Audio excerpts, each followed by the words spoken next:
Hello everyone, and welcome back to the channel. I've just realized that my window is open and there's cars driving by outside my house, so let me just close that and then I will be back.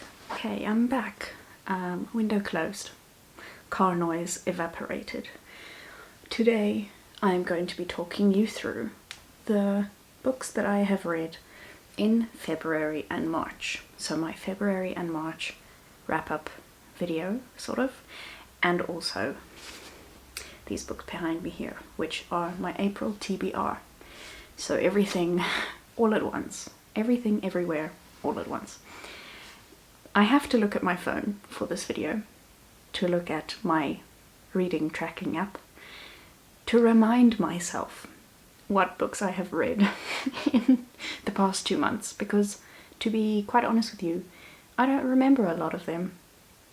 Or I don't remember what I read when, at least. So I'm making sure that I am talking to you only about the books that I read in the months of February and March, meaning that I finished them in those months. Because technically the first book I have finished in April I did start in March, but I did not finish it in March. So, but anyway, the first book that I read was an audiobook. And I'm going to combine kind of two books into one, because it's a two-part, or it's part one and part two, essentially, of a series. It's the only 2 parts, so I have finished the whole series, but it is a continuation of a TV series that I loved when I watched it many years ago. And when I found out that they made a kind of audiobook slash podcast continuation of the story, I was very excited, and so I immediately found the audiobook of it and listened to it in February, mostly on trains. So that is Orphan Black, the next chapter, parts 1 and 2. This was created by Realm and voiced, the first part is voiced entirely by Tatiana Maslany, who plays the title Orphans. Many orphans. Clones, if you don't know what Orphan Black is about. It's about clones. So Tatiana Maslany plays all of the clones. And then the second part was voiced by herself and some of the other original cast members of the series, and then other people for the narration and for the new characters. I enjoyed both of them, because I really like the world. I do think though that I enjoyed the first part better when it was just Tatiana voicing everything, which is weird because when I found out that the second part had the original cast members included as well, or some of the other original cast members, I was really excited. But the narrator actually is what annoyed me the most. If they had just kept Tatiana Maslany for the narration of the story as well as her clone characters, I would have loved the second part. But somehow, I don't know, the narrator's narration just didn't vibe with me. The story I really enjoyed. And I also kind of dove back into the world of Orphan Black this year. I haven't rewatched the series. I've only ever seen the series once, but I haven't rewatched it since the first time. But I did find out last year, the year before, that they were making a kind of spin-off of Orphan Black called Orphan Black Echoes. And as soon as I heard of this, I heard about it before it was even a thing, before it even came out, when it was just rumors, or not rumors, but like when they announced that they were going to do it. I heard about it, and ever since I was really excited. And then it got lost in the sea of all of the million things that I wanted to watch. So I only got around to watching it this year. I really enjoyed it. Not as good as the original Orphan Black, but also the series ended in such a way that I'm so mad that they didn't make a second season. But I googled afterwards why they didn't make a second season, and it's because apparently it didn't do as well as they thought it would have, given the inbuilt fan base already there from the original Orphan Black series, so that fan base didn't transfer over to the new series. Which I can kind of understand, because the original cast were not in the new series, except for like a few cameos here and there. Tatiana Maslany was not in it at all, but some of the other characters were. But I still enjoyed it. Anyway, this wasn't supposed to turn into an entire spiel about Orphan Black, but it has. It has turned into that. So suffice it to say, I did enjoy the audiobooks, and I really liked that, or the kind of the way that they took the story, where they took the story, really, is what I'm trying to say. Good grief, that was way longer than it needed to be. Anyway, then next up, I read Cut and Thirst by Margaret Atwood, which is a short story. This is the first thing I have ever read by Margaret Atwood. I lied to you. I absolutely lied to you. I just remembered that I have read a book of her poetry. So technically not the first thing, but the first story, the first bit of fiction. Because I feel like people's poetry is always very different from their fictional writing, or even their non-fiction writing. So you can't really judge whether you will like their writing based off their poetry. You can only judge whether you like their poetry. But anyway, I really enjoyed this short story, and I really enjoyed the way that Margaret Atwood writes. Or at least the way that she wrote this short story. I'm hoping that her other writing is in a similar style. I'm sure it will be. But now I'm excited to read her other works. I didn't think I was ever gonna be reading The Handmaid's Tale, or The Testaments, or anything else. The Blind Assassin, all of those other things that Margaret Atwood has written. But now I kind of want to, because I really like her writing style. The next thing that I read was The Tenant of Wildfell Hall by Anne Brontë. Yes. I'm trying to remember what I thought about this book. In overall, there were some times with, like, while I was reading the book, where I was thinking, why did I decide to do this to myself? And how come am I reading this book? And what is the point? But then there were other times that I really loved. And overall, I did quite enjoy the story, and I did enjoy the way that it went. But this is the one thing that I kind of have qualms with, is that it is marketed as an epistolary tale. And epistolary tales is basically that the whole story is told in the form of letters. This one is sort of told in the form of letters, but so much of it is diary entries from the female lead of the story. And not, I mean, technically it is the male lead of the story's retelling of the diary entries of that woman, but it reads like it is just her diary entries. And then before that part, and right at the end, it's letters from the man. And also it is told, or it is marketed as being told from the perspective of the man, when the vast majority of the book are the diary entries of the woman. So it's actually the woman's perspective. It's just that it's the man telling you the diary entries of the woman. So that kind of annoyed me in the way that it was marketed, or the way that they write the synopsis, or the way that people talk about the book. But the book in and of itself is good, and the story is good. And there were several chapters where I underlined, where I just like highlighted or bracketed entire pages of the story, because I love the way that those sections are written. There was lots of underlining happening in this book, and lots of bracketing of sections of the book, and lots of making stars at the beginning of certain chapters, so that I can go back and read those chapters again, because I like them. But overall, good book, worth a read, worth a read. Okay, then next, The Lady of the Camellias by Alexandre Dumas. Also a short story, or a novella. I didn't particularly like this book. There were some lines that I really enjoyed, but overall, I can't say that I was enthralled by the story, or by the characters, or by the storytelling.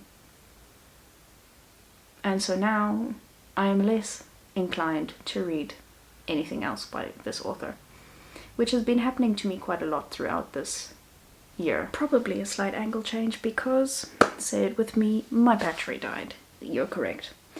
I was busy saying. I have been, or this has been happening to me a lot throughout me reading the 26 classics this year so far, in that the books that I'm reading of these authors are making me not want to read anything else by the authors. Except for Anne Brontë and Jane Austen and Agatha Christie, who we will come to in a second. Yeah, I don't really feel like reading anything else by Alexandre Dumas in the near future, really. Not really. Anyway, moving on to Greener Pastures, And Then There Were None by Agatha Christie. I loved this book. So much fun. I can tell why she is the #1 best-selling crime author of all time. Because she is so good. I've only read this one book of hers. It's the first Agatha Christie I've ever read. But it is so good. And I loved it, and I immediately want to read more of her books. Too bad I have imposed a buying ban on myself this year, and I've almost already bought as many books as I'm allowed to buy. So that's a next year me problem, or the year after me problem. One day when I have excess funds to just spend on books and not feel bad about it. I love this book. Did not see the... I was gonna say I did not see the plot twist coming at the end, but the thing is, I'm really angry at myself. The little murder mystery nerd in me is really angry at myself that I didn't trust my very first gut instinct. Because there was something in this story. If you've not read this book, I'm gonna try and not spoil it for you, but also I kind of have to, sort of. But there was something that happened right at the beginning, or really close to the beginning of the book, that made me think, oh, so the person who is doing the killing has to be this type of person, or in this line of work.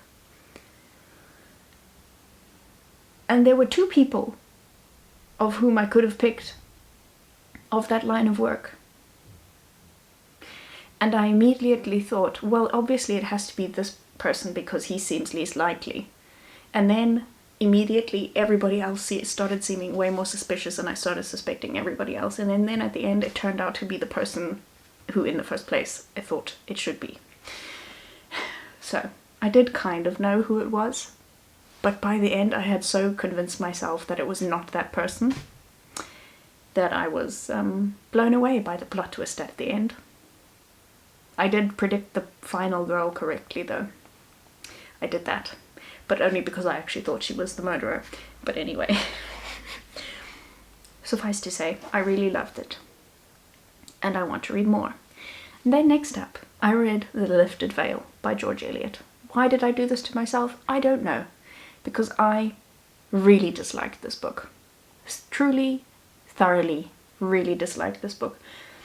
And again, it made me not want to read anything by Middlemarch. What? By George Eliot. But then, thankfully, a lovely human called Joseph commented on my previous video, I think my reading vlog, in which I spoke about reading this book and not liking it and not wanting to read anything George Eliot ever again, and informed me that The Lifted Veil is nothing like anything else George Eliot wrote, and that The Lifted Veil was a throwaway kind of story that she wrote and gave to some newspaper or magazine as compensation for the fact that her novel or that her other story didn't do as well as they were expecting, or something like that. And so it's nothing like her other work, which is a good thing for me because I was interested in reading Silas Marner before having read The Lifted Veil. Middlemarch, I'm slightly more intimidated by because it is so large, but I would like to read it some point in my life. And then I think she also wrote Daniel Deronda, if I'm not mistaken. I don't really know what that is about. But I'm gonna just try out Silas Marner first and see if I like that. And if I do, then I might read her other stuff as well. Okay, then, next up. The Side of Paradise by F. Scott Fitzgerald. If you've seen my reading vlog, you already know my lamentations about this book. And that I really didn't like it. And that I also don't feel like reading another F. Scott Fitzgerald ever in my life. But I'm going to succinctly tell you that this book feels like Fitzgerald was trying to prove to other people that he was smart, or trying to show off how smart he was, or how well read he was to everybody. And also, the characters in this book are very uncompelling, are not at all compelling. There's not a single character in this book that you want to root for. So it makes for a very dull reading experience, in my opinion. And so there, we have come to the end of my wrap-up. This very bad reading months, or a lot of disappointing reads in the last 2 months. But I'm hoping it's only onward and upward from here. That's what I'm hoping with my TBR for April. So on audiobook, I am currently listening to, I almost said Big Bliss. Why did that come to my mind? Big Swiss by Jane Beagin. And I am really enjoying the story so far. I was intrigued to listen to the audiobook because Paperbacks and Daisies said in one of her most recent videos that she really liked the way it was narrated and that the voices of the characters sounded exactly like how she imagined the characters would sound. I must say I'm slightly disappointed by the characters' voices, but that's just because I think I went into it with too high expectations after having heard that review. But the story is good. The story I'm really enjoying. And I definitely want to buy a physical copy of this book so that I can read it again in my own voice, in my head. And so that I can own it, because I really like it so far. I'm not even halfway into it yet, but I think I'm more than halfway now, or just about halfway through. Really liking it so far. So that's on my TBR. Be finishing that in the next week. Then I am almost finished with the book You Want Everyone You Love to Read by Philippa Perry. Quite enjoying it so far. I mean, still enjoying it. I mean, I'm almost done. I think I've only got 50 pages left. So I'm going to be finishing that one soon. Then, next up on my 26 classics for 2026 list is, you can't see it, it's too small. There we go. The Greengage Summer by Rumer Godden. Excited for this one. I started reading, the first line of the book is on the back of the book, but I started reading the first page a couple of days ago, just to see what it was like. And so far, I was intrigued by the first couple of sentences that I read. So I think I'm gonna like this one. I'm hoping that I like this one. I don't want to have to read any more books that I don't like in this challenge, even though I probably am going to. But anyway, there's that. Then, after that one, and also this month, I have to read The Sun Also Rises by Ernest Hemingway. Yes, I don't have anything to say about this book. But I'm gonna see how it is. I'm gonna see if I like Mr. Hemingway's writing style more than I like Fitzgerald's writing style, because they were contemporaries, sort of. Fitzgerald's got published a little bit earlier than Hemingway. Then, very lastly, I want to read I Know This to Be True by Greta Thunberg. This book is not in English. Do not be deceived by the cover. It is, in fact, in German. My sister bought me this book for my birthday, I think. Or for... yes, I think for my birthday. 2 years ago now. And she wanted to order it in English. She bought it secondhand though. And as we know from my escapades in secondhand book buying, the book that you buy does not always arrive in the language that you thought it was going to be in. So this is a German book. I'm going to read it in German. It is only or the part of it that I have to read is only like 47 pages long. I think I can do that. And some of those pages are half pictures, so I think I can do that and survive. Oh, that's actually a really pretty back cover.